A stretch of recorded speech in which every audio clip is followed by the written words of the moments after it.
వాక్యం చేత ప్రేరేపించబడిన వారిమై ప్రభు యొక్క సన్నిధిలో కొంత సమయం మనం పరీక్షించుకొని ప్రభు యొక్క రక్త మాంసములో పాలు పంపులు పొందుదామండి.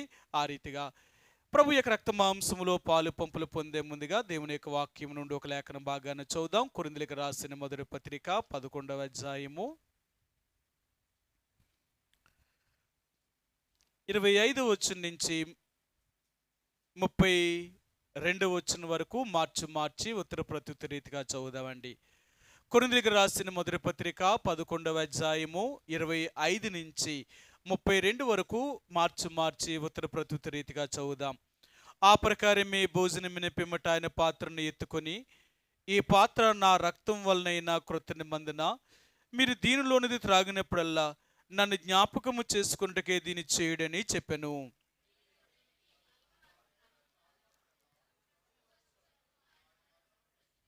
కాబట్టి ఎవడు అయోగ్యముగా ప్రభు యొక్క రొట్టెను తిననో లేక ఆయన పాత్రలోనిది త్రాగునో వాడు ప్రభు యొక్క శరీరమును గూర్చియు రక్తమును గూర్చియు అపరాధి యగును.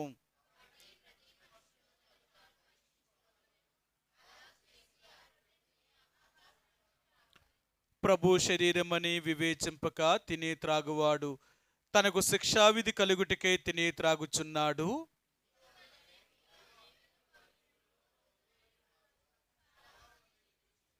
అయితే మనలను మనమే విమర్శించుకునే ఎడల తీర్పు పొందకపోదుము.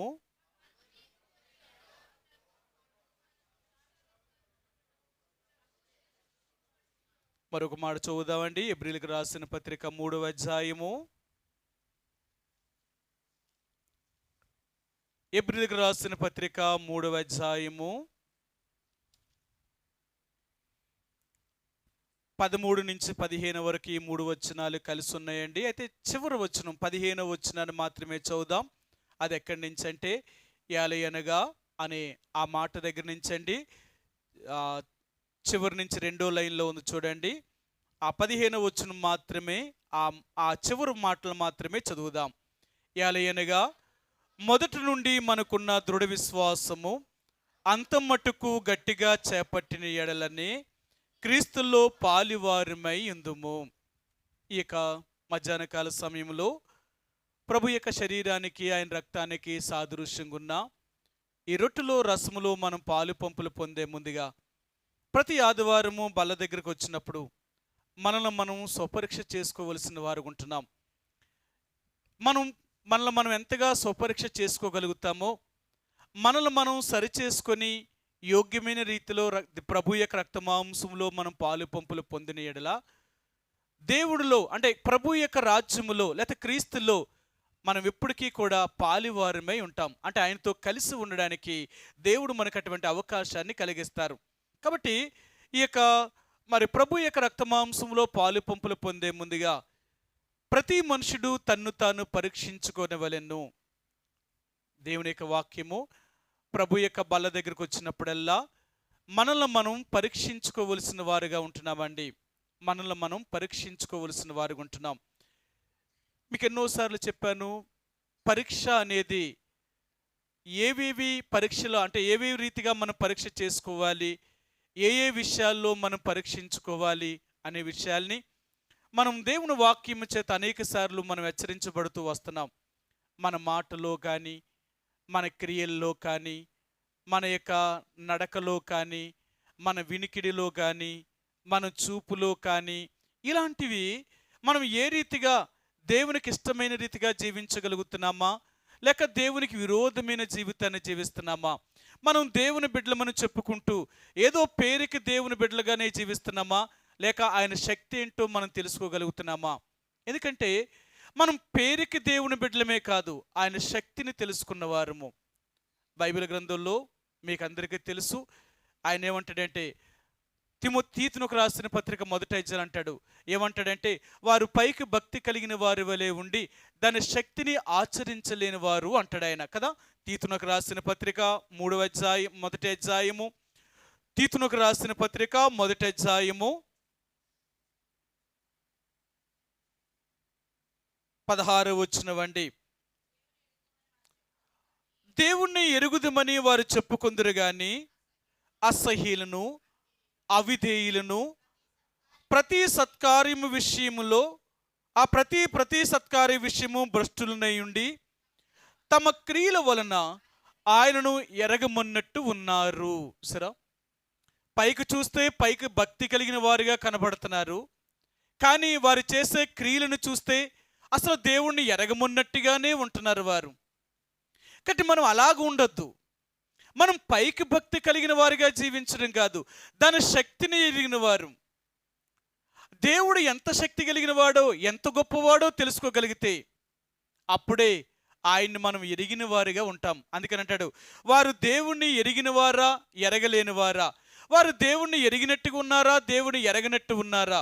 ఈరోజు దేవుడు జ్ఞాపకం చేసేదంటే, మనం దేవుణ్ణి ఎరిగిన వారము అయితే దేవునికి తగినట్లుగానే మనం సత్క్రియలను చేసేవారు, మంచి క్రియలను చేసేవారు, దేవునికి అనుకూలమైన జీవితాన్ని జీవించేవారు.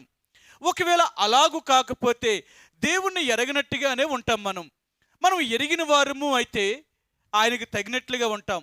ఆయన్ని ఎప్పుడైతే మనం ఎరుగుతామో ఆయన ఎంత గొప్పవాడో తెలుసుకోగలుగుతాం. మరో మాట కూడా మీకు చూపిస్తాను. దానియేలు గ్రంథము, దేవుని ఎరిగిన వారు ఎలాగ ఉంటారు అనే విషయాన్ని చూపిస్తాను. దానియేలు గ్రంథము 11వ అధ్యాయము, దానియేలు గ్రంథము 11వ అధ్యాయము 32వ వచనమండి. 11:32. అందుకతడు ఇచ్చకపు మాటలను చెప్పి నిబంధనను అతిక్రమించు వారిని వశపరుచుకొనును.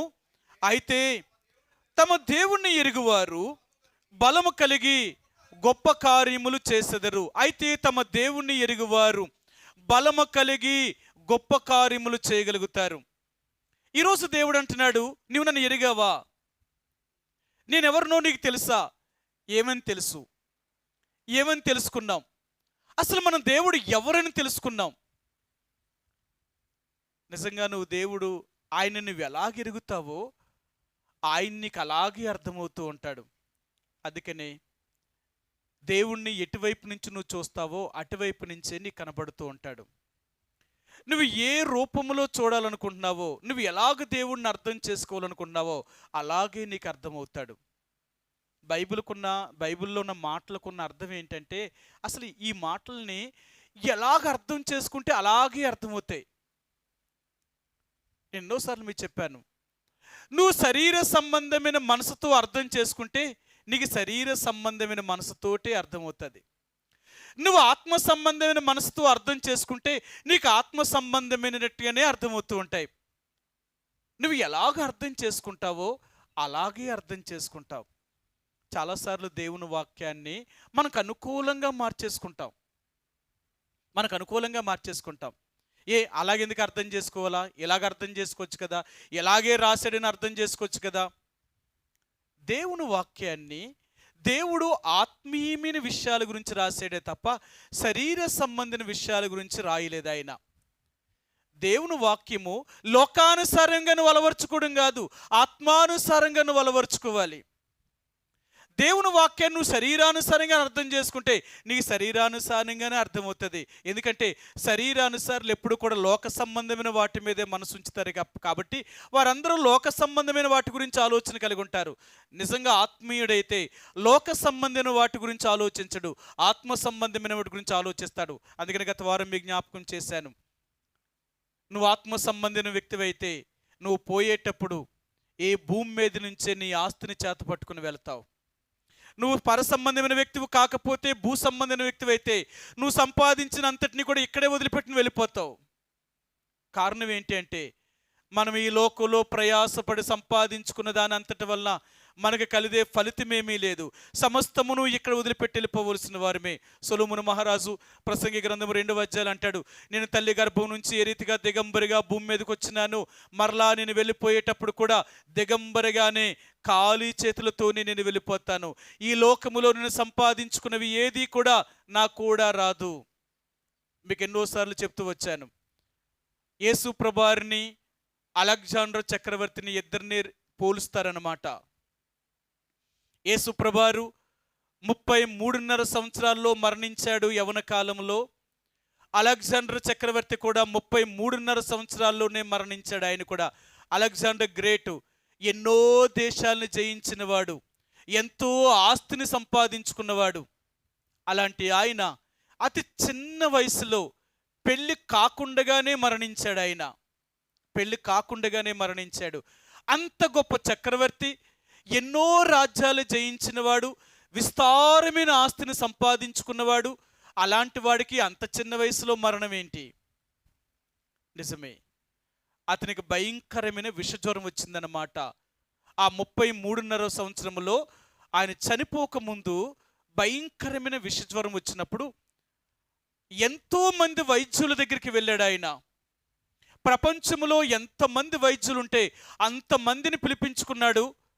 కానీ డాక్టర్లు అందరూ చెప్పింది ఏంటంటే, రాజా నువ్వు మరణిస్తావు, ఇంక నువ్వు బ్రతకవు అని చెప్పేశారు. డాక్టర్లు అందరూ అదే చెప్పారు. తన తల్లి ఉంది, తన రాజ్యం ఉంది, అంతమంది వైద్యులు ఉన్నారు, కానీ అతని ప్రాణాన్ని ఎవ్వరూ కాపాడలేకపోయారు.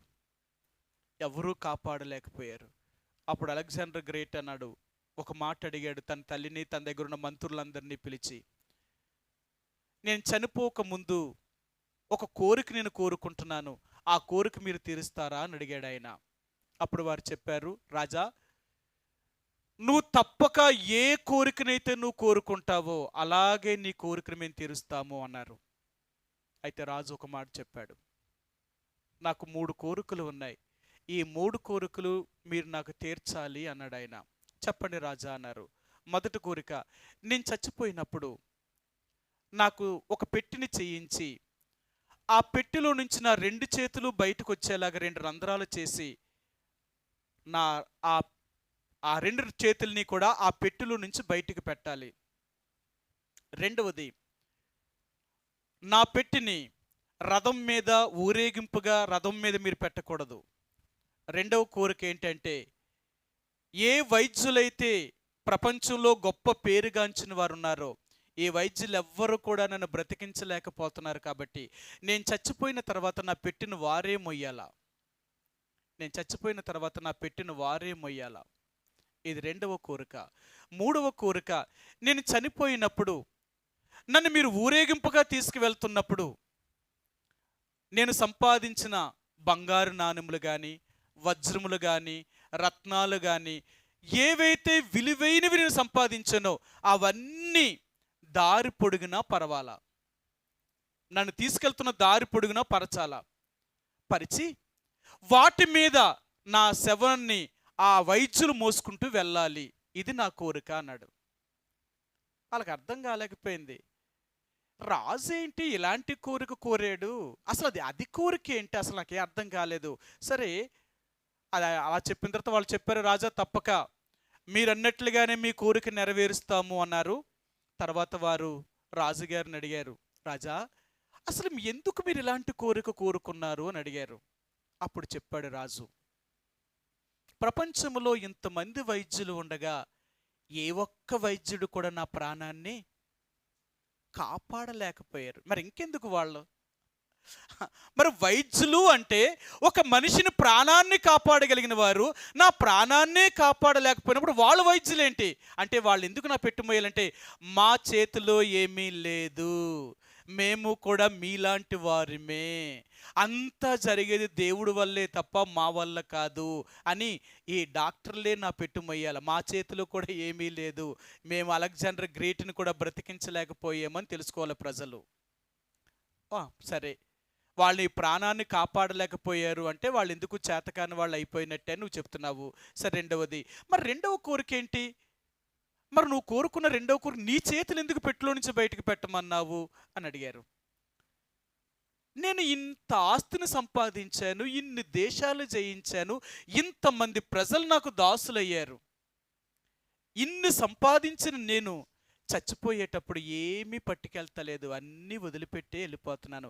ఆ ప్రజలు తెలుసుకోవాలి, అది నా దేశంలో ఉన్న ప్రజలందరూ కూడా ఏమర్థం అవ్వాలంటే, అలెగ్జాండర్ అనే గొప్ప చక్రవర్తి మరణించినప్పుడు ఆయన ఎన్నో దేశాలను జయించి ఎంతో ఐశ్వర్యాన్ని సంపాదించిన వాడే చచ్చిపోయినప్పుడు ఏమీ పట్టుకెళ్ళలేదు అంటే, ఇక మనం చచ్చిపోతే మనమేం పట్టుకెళ్తాము అని నా ప్రజలకు తెలియాలి. ఇప్పటికైనా నాకు ఇప్పటికి అర్థమయ్యింది. ఇంత సంపాదించినప్పుడు కూడా నేను చచ్చిపోతే ఏమీ పట్టుకెళ్ళన్న సంగతి ఇప్పుడు నేను ఈ జ్వరం చేత మంచం మీద ఉన్నప్పుడు నాకు అర్థమైంది. ఇదే నా బాధ నా ప్రజలకు కూడా అర్థం అవ్వాలి. రెండవది. మూడవదిగా, ఎందుకు నా సంపాదించిన ఈ ఆస్తి అంతటిని కూడా రోడ్డు మీద పారేయమన్నానంటే, ఇదేది నేను సంపాదించిన బంగారము కానీ, వజ్రాలు కానీ, రత్నాలు కానీ, వైడూర్యములు కానీ, నేను ఏది విలువైనదని సంపాదించానో అదేది నా ప్రాణాన్ని కాపాడలేదు. మరి ఎందుకు అవి ఇంకా నాకు? నా ప్రాణాన్నే కాపాడలేనివి నాకెందుకు? అందుకనే ఆ రోడ్డు మీద పారేయమన్నానంతే. వాటి మీద నడిచెళ్ళాలి. ఏం విలువైనవి కాదు.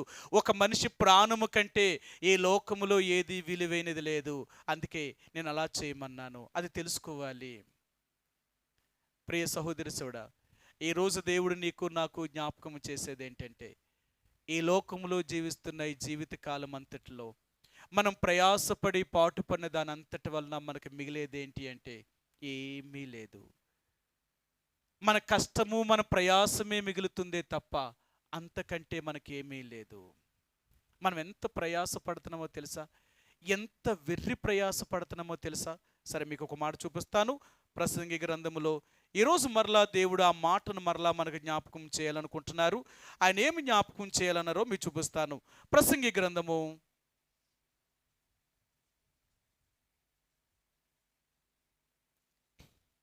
4వ అధ్యాయము. ప్రసంగి గ్రంథము 4వ అధ్యాయము 7-8 వచనాలండి. 7-8 వచనాలు. నేను ఆలోచింపగా వ్యర్థమైనది మరి ఒకటి సూర్యుని కింద నాకు కనబడెను. ఒంటరిగానున్న ఒకడును కలడు, అతనికి జతగాడు లేడు, కుమారుడు లేడు, సహోదరుడు లేడు. ఆయనను అతడు ఎడతెగక కష్టపడును. అతని కన్ను ఐశ్వర్యము చేత తృప్తి నొందదు. అతడు సుఖమనున్నది ఎరుగక ఎవరి నిమిత్తము కష్టపడుచున్నానని అనుకొనడు. ఇదియు వ్యర్థమైనదై బహు చింత కలిగించును. ఈ ప్రయాసం అంతా ఎలాగుందంటే, ఎవ్వరు లేకపోయినా సంపాదించడం మాత్రం ఆగుతలేదట. ఎవ్వరు లేకపోయినా సంపాదిస్తున్నాడట. ఇది ఎందుకట? ఉంటేనే సంపాదించాలా, లేకపోతే సంపాదించుకోకూడదా? ఇప్పుడు అది కదా ప్రశ్న. ఉంటేనే సంపాదించాలి, లేకపోతే సంపాదించుకోకూడదా? సంపాదించుకుంటే తప్పేంటి? అదే అంటున్నాడు. అందుకని అంటున్నాడు ఇక్కడ ఒక మాట. ఆయన ఏం చెప్పాడు తెలుసా? అతడు సుఖమున్నది ఎరుగక. కష్టపడి సంపాదించే వాళ్ళు ఏమి ఎరగరట? సంపాదించే వాళ్ళు ఎప్పుడు కూడా సుఖం ఎరగరట.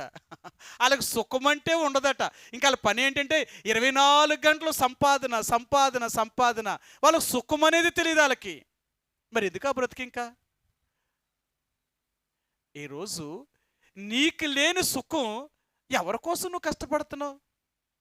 నువ్వు అనుభవించలేని సుఖం ఎవరికి ఇవ్వాలనుకుంటున్నావు? నీకు లేని సుఖం ఎవరికి ఇస్తావు? ముందు నువ్వు సుఖపడు. ఆ తర్వాత నీ పిల్లల గురించా? వాళ్ళు సుఖపడతారు, నువ్వు సుఖపడలేదు. ఇంకా వాళ్ళేం సుఖపడతారు? ఇంకాలు మనం ఎలాంటి వాళ్ళం అంటే, మనకు ఎలాగో సుఖం లేదు, మన పిల్లలకు సుఖం ఇవ్వాలా. మనకు ఎలాగో సుఖం లేదు కాబట్టి వాళ్ళకైనా సుఖం ఇవ్వాలా. దేవుడు అంటున్నాడు, నీకే సుఖం లేకపోతే నీ పిల్లలకి ఎలా దొరుకుతుంది? వాళ్ళు కూడా అలా ప్రయాసపడతానే ఉంటారు. ఎందుకంటే నీలో నుంచి వచ్చిన వాళ్ళే కదా. మన పిల్లలు మన రక్తంలో నుంచి పంచుకొచ్చిన వాళ్ళు కదా. మనం ఎలాగో సుఖమెరుగక సంపాదించామో వాళ్ళు కూడా సుఖమెరగకుండానే సంపాదిస్తారు. సుఖం అనేది వాళ్ళు ఎరగరు. పాపం చచ్చేదాకా అలా ప్రయాసపడతారు. ఎందుకంటే మన బుద్ధే కదా వాళ్ళకి వచ్చేది. అందుకనే ముందు మనం మారితే, మన స్వభావం మారితే మన పిల్లల స్వభావం మారుతుంది. మనం మారకపోతే మన పిల్లల స్వభావం కూడా మారదు. అందుకే దేవుడు, ఇప్పటికైనా నువ్వు సుఖం ఎరిగేవా? నీ జీవితానికి సుఖమంటూ ఉందా? నువ్వు ప్రయాసపడుతున్న ప్రయాసం వల్ల నీకొచ్చే సుఖం ఏంటి? అందుకే దేవుడు అంటున్నాడు, ఇది అంతయు వ్యర్థమే. నీకు సుఖం లేదు, నీకు నెమ్మది లేదు, కానీ ప్రయాసం మాత్రం పడుతున్నావు. ఎవరి కోసం ప్రయాస పడుతున్నావు? నువ్వు ప్రయాసపడింది ఏమైనా నువ్వు తీసుకెళ్ళిపోతావా? ఏమీ లేదే. అంతా ఎక్కడ వదిలిపెట్టి వెళ్ళిపోయేదే. కట్టి దేవుని బిడ్డలారా, ఈరోజు మరలా జ్ఞాపకం చేసేది ఏంటంటే, దేవుడు అతడు సుఖమెరుగక. ఆలోచించవా? మనం అలాంటి వారము కాదు. మనం ఎలాంటి వారమో తెలుసా? ఉన్న దానితో సంతోషంతో బ్రతికేవారు. అందుకని అంటాడు, నిజమైన దైవభక్తి ఎలాంటిదంటేనంట, సంతృష్టి సహితమైన దైవభక్తి గొప్ప లాభసాధనమైన భక్తి. ఉన్న దానితో సంతోషంతో బ్రతుకు. ఒక నిజమైన క్రైస్తవుడు ఎవడో తెలుసా? ఉన్న దానితో సంతోషంతో బ్రతుకుతాడే తప్ప లేని దాని గురించి ఎప్పుడూ ప్రయాసపడేవాడు కాదు. ఎందుకంటే మనం గాలి మేడలు కట్టేవారం కాదు. మన ఆలోచనలన్నీ గాలిలో ఉండే ఆలోచనలు కాదు. మన ఆలోచనలన్నీ ఏది దేవుడిచ్చాడో దానితో మనం సుఖం అనుభవించేవారు. దేవుడు ఇచ్చిన దానితో సంతోషంతో బ్రతికేవారు. లేని దాని గురించి ఎప్పుడూ మనం ఆలోచించేవారం కాదు. కాబట్టి ఈరోజు దేవుడు అంటున్నాడు, నువ్వు ఎలాగున్నావు? ఒక్కసారి నిన్ను పరీక్షించుకో. నా బిడ్డగా జీవిస్తున్నావా? నన్ను ఎరిగిన వ్యక్తిగా బ్రతుకుతున్నావా? లేక నన్ను ఎరగలేని వ్యక్తిగా బ్రతుకుతున్నావా? నన్ను ఎరిగి ఎరగినట్టు ఉన్నావు నువ్వు ఎలా బ్రతుకుతున్నావో తెలుసా? నన్ను ఎరిగి వెరగినట్టు ఉన్నవట. అందుకని అంటాడు, నువ్వు చల్లగానూ లేవు, నువ్వు వెచ్చగానూ లేవు. నన్ను ఎరగకపోయినా పోనీ నువ్వు ఎరగకపోయి ఉంటే మంచిదే. ఒకరు ఎరిగిన తర్వాత కూడా ఎరగలేనట్టుంటే ఇంకేంటి నీ జీవితం? దేవుణ్ణి ఎరిగిన వారంటే దేవుడు తెలియదు కాబట్టి వాళ్ళు అలా జీవిస్తున్నారు. దేవుణ్ణి ఎరిగిన వారు మనం చెప్పుకుంటున్న మనము ఆ దేవుణ్ణి ఎలాగే తెలుసుకున్నా నువ్వు? ఆయన ఎవరైనా తెలుసుకున్నా నువ్వు? అదే దానియేలు తెలుసుకున్నాడు. ఏం తెలుసుకున్నాడంటే, తమ దేవుణ్ణి ఎరుగువారు బలము కలిగి గొప్ప కార్యములు చేయగలుగుతారు. ఆ బబులోను దేశంలో అజరియా, అననీయ, మిషాయేలు, దానియేలు అనే ఈ నలుగురు బబులోను దేశంలో యెహోవాయే దేవుడు, ఇశ్రాయేల్ దేవుడే గొప్ప దేవుడు అని 3-4 సార్లు రుజువు చేశారు. వారు 3-4 సార్లు రుజువు చేశారు. ఒకటి, దానియేలుకు నెబుకద్నెజరు కల వచ్చినప్పుడు కల భావాన్ని ఎవరు చెప్పలేకపోయినప్పుడు ఈ దేవుడే గొప్పవాడు అని ఆ నెబుకద్నెజరు రాజుకి దేవుడు తెలియచేశాడు. 2, ఆ రాజు ఏం చేశాడు అంటే, ఆ తర్వాత షద్రకు, మేషకు, అబేద్నెగోల్ని అగ్నిగుండంలో పడవేయవలసి వచ్చినప్పుడు, దూరానే మైదానంలో విగ్రహాన్ని నిలబెట్టినప్పుడు, వీళ్ళ దానికి సాగిలి పడలేనప్పుడు, అగ్నిగుండంలో ఉన్న 3 వేయాలనుకున్నప్పుడు, ఆ 3 అగ్నిగుండంలో పడగానే వారు తల వెంట్రుకల్లో ఒక వెంట్రుకైనను కాలేదు. అప్పుడు నెబుకద్నెజరు రాజే ఒప్పుకున్నాడు, షద్రకు, మేషకు, అబేద్నెగోల యొక్క దేవుడే జీవము కలిగిన వాడు, నిజమైన దేవుడు. ఇంక ఈ లోకంలో ఏ దేవుడు లేడు. ఈ దేవుణ్ణి కాక మరి ఏ దేవుడినైనను ఎవడైనను సేవించిన ఎడల వాడి ఇల్లు పెంటతో సమానముగా చేయబడుతుందని రాజే చాటింపేయించాడు. 3, దానియేలుని సింహము గృహలో పాడేసినప్పుడు సింహములే ఏ హాని చేయకుండా దర్యావేషరాజు కాలములో ఈయనే గొప్ప దేవుడు అని చూపించాడు. అన్యుల దేశములో వీళ్ళు ఉండి వీళ్ళ దేవుడు ఎంత గొప్పవాడో వీరు చూపించారు. ఎందుకో తెలుసా? ఆ దేవుణ్ణి ఎరిగిన వారు వాళ్ళ దేవుణ్ణి ఎరిగి ఎరగనట్లేరు. ఆ దేవుణ్ణి ఎరిగిన వారు కాబట్టి ఎలాంటి నిందనైనా, ఎలాంటి కష్టాన్నైనా, ఎలాంటి బాధనైనా దేవుడి కోసం చావవలసి వస్తే చావడానికైనా ఇష్టపడ్డారేమో కానీ వాళ్ళ దేవుణ్ణి ఎరగలేదు అన్నట్టు జీవించలేదు. రాజా, మా దేవుడు గొప్పవాడు, మా దేవుడే గొప్పవాడు అన్నాడు. మీ దేవుడు గొప్పవాడా అంటే మా దేవతలు మా దేవుళ్ళు గొప్పవు కాదా అంటే మీరు అలాగన్నట్టే కదా, కాబట్టి మిమ్మల్ని సహించలేను అన్నాడు. మీ ఇష్టం ఏమైనా చేసుకో. దేవుని కొరకు ఎంత ధైర్యంగా నిలబడిన వారు. వాళ్ళ తెలుసు వాళ్ళకి, మనం దేవుడి కోసం నిలబడ్డామా దేవుడు మన పక్షంగా నిలబడతాడు. దేవుడు మన పక్షంగా వచ్చి నిలబడ్డా మనం ఎవ్వరికీ భయపడం. సరే, దావీదు మహారాజు 118వ కీర్తనలో దావీదు మహారాజు ఇలాగ అంటాడు. ఆయన చూపిస్తాను మీకు. 118వ దావీదు కీర్తన. ఆయన ఏమంటాడు అంటే, ప్రభు నా ప్రక్కన నిలిచి అంటాడు ఆయన. 118వ కీర్తన 6-7 వచనాలండి. 118వ దావీదు కీర్తన 6-7 వచనాలు. యెహోవా నా పక్షమునున్నాడు, నేను భయపడను, నరులు నాకేమి చేయగలరు? యెహోవా నా పక్షమును వహించి నాకు సహకారి అయి ఉన్నాడు. నా శత్రువుల విషయమైన నా కోరిక నెరవేరుట చూచెదను. యెహోవా నాకు సహకారి, యెహోవా నా ప్రక్కన నిలిచినవాడు. దేవుడు నీ ప్రక్కనుంటే, నీకు సహకారిగా ఉంటే నువ్వు అసలు ఎందుకు భయపడతావు? లోకంలో దేనికి భయపడతావు? ఎవరు నిన్ను భయపెట్టగలరు? ఎవరు నిన్ను భయపెట్టి నిన్ను జయించగలరు? మరలా మీకు చెప్పాను, గత వారం మీకు జ్ఞాపకం చేశాను, ఈ లోకములో దేవుని బిడ్డలను భయపెట్టగలిగింది ఏదీ లేదు. నిన్ను నన్ను భయపెట్టగలిగింది ఏదీ లేదు. ఇంక మనుషులు ఏం చేయగలరు? ఈ లోకంలో ఉన్నది ఈ సాతానుడే ఏమీ చేయలేనప్పుడు ఒక మనిషి మనల్ని ఏం చేయగలడు? అందుకే దేవుడు అంటాడు, తున్మాత్రుడగు నరుడికి, ఇలాగుండి అలా మాయమైపోయే ఒక నరుడికి నువ్వెందుకు భయపడుతున్నావు? నేను చంపాలి అనుకుంటే వాడిని నేను చంపేస్తాను. మీ అందరికీ తెలుసు, యేసును చంపాలని ఏ రోజు రాజు వెతుకుతున్నాడు? యేసును చంపాలని ఏ రోజు రాజు వెతుకుతున్నాడు? కానీ దేవుడు ఎవరిని చంపేశాడు? ఏ రోజు రాజునే చంపేశాడు. అర్థమైందా? నిన్ను ఎవరైతే చంపాలనుకుంటున్నారో వాళ్ళు నాశనం అయిపోతారు, నువ్వేమవ్వో. నువ్వు దేవుని బిడ్డవి. దేవుడు నీ పక్షాన ఉన్నంత కాలము, దేవుడు నీతో ఉన్నంత కాలము నీకు విరోధంగా రూపించబడిన ఏ ఆయుధాన్ని కూడా దేవుడు వర్ధల చేయడు. మరి ఎందుకు భయపడతావు? ఏ పరిస్థితులు కూడా నిన్ను భయపెట్టలేవు, ఏ సమస్యలు కూడా నీకు భయపెట్టలేవు. మీ అందరికీ తెలుసు, అపోస్తలుల కార్యాలు 27వ అధ్యాయంలో 14 రోజుల నుంచి ఆ ఓడలో ఉన్నవారు చంద్రుని కానీ సూర్యుని కానీ చూడలేదట, ఆహారము తినలేదు, నీళ్లు త్రాగలేదు.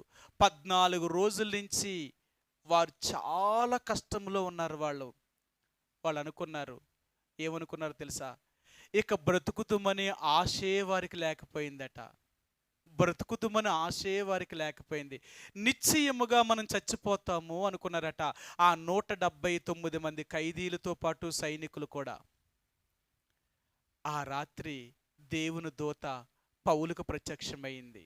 ఆ ఓడలో ఆయన కూడా ఉన్నాడు. కైసరికి వెళ్తున్నప్పుడు పిలిచి, పౌలా భయపడకము, పౌలా భయపడకము, నీకు కానీ ఈ ఓడలో ఉన్న వారికి కానీ ఏ అపాయము రాదు,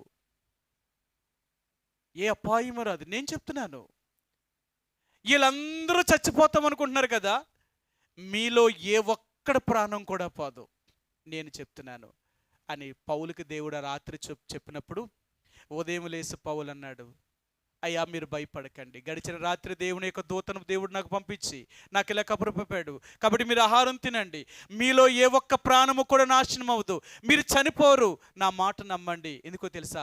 నేను నమ్మిన దేవుడు జీవము కలిగిన వాడు. ఆయన మాట చెప్పాడు అంటే మాట తప్పడాయన. మీరు ధైర్యంగా ఉండండి, మీరు ఆహారం తినండి, వాడిన దేవుడు క్షేమముగా చేరుస్తాడు, మీరు భయపడకండి. అర్థమైందా? దేవుడు తన ప్రజలను కాపాడగలిగిన వాడు, దేవుడు తన ప్రజలను రక్షించగలిగిన వాడు. అందుకని అంటాడు, దేవుని ప్రజలు ఎక్కడైతే ఉంటారో అక్కడ ఆ పట్టణము కానీ, ఆ ఊరు కానీ, ఆ దేశము కానీ, ఆ ప్రాంతము కానీ కాపాడబడుతుంది. ఎందుకో తెలుసా? దేవుని యొక్క కాపుదల అక్కడ ఉంటుందన్నమాట, అక్కడ ఉంటుంది. అందుకని కదా మీకు ఎన్నోసార్లు చెప్పాను, ఏంటంటే ఆ సొదొమ గుమారాల పట్టణాన్ని కాల్చివేసే ముందు అబ్రహాము దేవుడితో మాట్లాడినప్పుడు అన్నాడు కదా, 50 మంది నీతిమంతులుంటే 2 పట్టణాలు నువ్వేం చేయాలా? కాపాడుతాను. ఆఖరికి అన్నాడు, 5గురు ఉన్నా సరే 2 పట్టణాలు నేను కాపాడుతాను అన్నాడు. 5గురున్నా సరే. దేవుని బిడ్డలు ఎక్కడుంటారో ఆ దేశాన్ని, ఆ పట్టణాన్ని, ఆ గ్రామాన్ని, ఆ ప్రాంతాన్ని కాపాడుతాడు. ఎందుకో తెలుసా? దేవుని ప్రజలకు ఏ కీడు ఏ నష్టము రాకుండా. అలాంటి దేవుని నమ్మున నీవు ఎందుకు భయపడతావు? ఆ దేవుని యొక్క శక్తి ఏంటో నువ్వు తెలుసుకోగలిగావా? నిజంగా దేవుని యొక్క శక్తినేగా నువ్వు తెలుసుకొని ఉంటే నువ్వెప్పుడూ భయపడవు, నువ్వెప్పటికీ భయపడవు. కాబట్టి దేవుని బిడ్డలారా, ప్రభు యొక్క రక్త మాంసంలో పాలు పంపులు పొందే ముందుగా మనల్ని మనం పరీక్ష చేసుకో. తమ దేవుని ఎరిగిన వారు బలము కలిగి గొప్ప కార్యములు చేయగలిగిన వారే తప్ప, వారు దేవుని ఎరుగుదమని చెప్పుకుంటూ దేవుని ఎరగమన్నట్టు దేవుడి నామానికి అవమానము తీసుకొచ్చేవారు కాదు. ఈరోజు మనం ఎలాగున్నాం? దేవుని శక్తిని ఎరిగి దేవుడి నామానికి మరి మహిమ తీసుకొచ్చే వారికి ఉన్నామా? దేవుణ్ణి ఎరిగిన వారు మనం చెప్పుకుంటూ అపవిత్రమైన అసహ్యమైన కార్యములు చేస్తూ దేవుడికి అవమానమైన జీవితాన్ని, అవమానమైన మరి పేరు తీసుకొచ్చే వారికి ఉన్నామా? అవమానకరమైన జీవితాన్ని జీవించే వారికి ఉన్నామా? పరీక్షించుకుందాం. ప్రభువా, ఇన్ని సంవత్సరాలుగా నిన్ను నమ్ముకున్నానే, నువ్వెవరో నేను గుర్తించానా? నువ్వేంటో నేను తెలుసుకోగలిగానా? అనేక సార్లు నేను అలా గుర్తించలేకపోయాను. అందుకనే నా చేత నువ్వే కార్యాన్ని చేయించలేకపోయావు. ఒకవేళ నిన్ను ఎరుగుంటే నా చేత కూడా నువ్వు చేయించగలుగుతావు. ఎందుకంటే మన దేవుడు బలహీనుల చేతే బలమైన కార్యాలు చేయించగలిగిన వాడు, బలవంతుల చేత బలమైన కార్యాన్ని చేయించగలిగిన వాడు కాదు. బలహీనులైన వారి చేతే బలమైన కార్యాలు చేయించగలిగిన దేవుడు. కాబట్టి దేవుని బిడ్డలారా, ప్రభు యొక్క రక్తమాంసంలో పాలు పంపులు పొందే ముందుగా మళ్ళీ మనం పరీక్షించుకుందాం, పరిశీలన చేసుకుందాం. దేవుణ్ణి ఎరిగిన వారి మనం చెప్పుకుంటున్న మనము ఆయనకి నమ్మకస్తులుగా యథార్థంగా జీవిస్తూ ఈ భూమి మీద ఉన్నంత కాలము ఆయనకి సాక్షార్థముగా జీవించడానికి ప్రయత్నించేద్దాం. ఆయన ఎరిగి ఎరగమన్నట్టు జీవించొద్దు. ఆయన నామానికి అవమానం తేవద్దు. ఒకవేళ అలాంటి పరిస్థితులు ఎక్కడైతే మనం చేశామో ఈ క్షణాన్నైనా ఒప్పుకుందాం. ప్రభా, నన్ను క్షమించు, నేను నిన్ను ఎరిగారని చెప్పుకుంటున్నాను, కానీ అనేక సార్లు ఈ లోకానికి, ఈ లోకంలో ఉన్న పరిస్థితులకు భయపడి ఎన్నోసార్లు నీ కొరకు నేను నిలబడలేని పరిస్థితులు, ఎన్నోసార్లు నీకు అవమానము తీసుకొచ్చిన పరిస్థితులు, నన్ను క్షమించు. శద్రకు, మేషకు, అబేద్నెగోల వలె, దానియేలు వలె పరాయి దేశములో కూడా వాళ్ళు ఎంత ధైర్యంగా నిలబడగలిగారు. అలాంటి ధైర్యాన్ని నాకు అనుగ్రహించు. ఈ లోకములో జీవించినంతకాలము నీ కొరకు రోషము కలిగిన వాడుగా బ్రతికేటట్లుగా నన్ను సిద్ధపరచండి. ప్రభు దగ్గర మనం అప్పగించుకొని ప్రభు యొక్క రక్తమాంసంలో పాలు పంపులు పొందుదాం. ఈ సమయంలో ప్రభు యొక్క రక్తమాంసంలో పాలు పంపులు పొందే ముందుగా కొద్ది క్షణాలు మోకరించి కండ్లు మూసుకొని మళ్ళీ మనం పరిశీలన చేసుకుందాం.